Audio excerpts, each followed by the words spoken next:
પાલનપુર પાલિકા પ્રમુખ ઉપપ્રમુખ તેમજ કારોબારી ચેરમેનની વરણી. પ્રમુખ પદે સુનિતાબેન કનુભાઈ પટેલ અને ઉપપ્રમુખ પદે દશરથસિંહ સોલંકી ચૂંટાયા.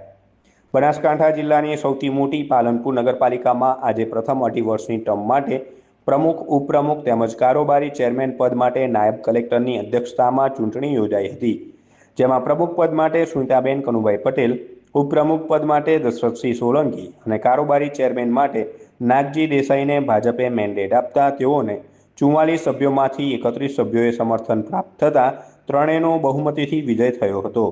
મહિલા પ્રમુખ સુનિતાબેન પટેલ અને ઉપપ્રમુખ દશરથસિંહ સોલંકીએ મીડિયા સમક્ષ પોતાની પ્રતિક્રિયા વ્યક્ત કરી હતી. પહેલાં તો ભારતીય જનતા પાર્ટીને આભાર માનું છું કે જે મને પ્રમુખ તરીકે જાહેર કરી છે, અને સાથે સાથે અમારા ધારાસભ્યો અને મુખ્યમંત્રી સાહેબ અને જિલ્લા સંગઠન અને શહેર પ્રમુખ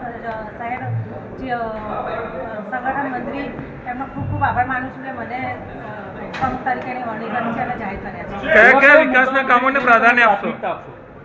અમે પાલનપુરના વિકાસ માટેના સમર્થન આપીશું અને સશક્ત રહીશું કામ માટે.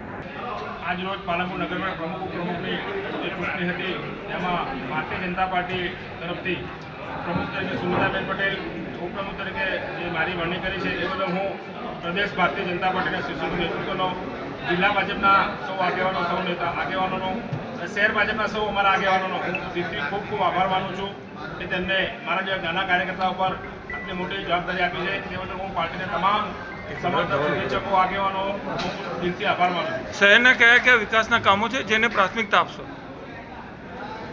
ભારતીય જનતા પાર્ટીનું નગરપાલિકાનું પહેલાં પણ બોર્ડ હતું, એને વિકાસના કામો ખૂબ સારા કર્યા છે. જે અધૂરા કાર્યો છે એ અમે સૌ ટીમ પાલનપુર બની અને સૌ ભારતીય જનતા પાર્ટીના સદસ્યો દ્વારા આગામી પાલનપુરનો ખૂબ સારો વિકાસ થાય, જે નાના મોટા પ્રશ્નો છે એને અમે સૌ સાથે મળી અને વિકાસનો પ્રાધાન્ય આપશું.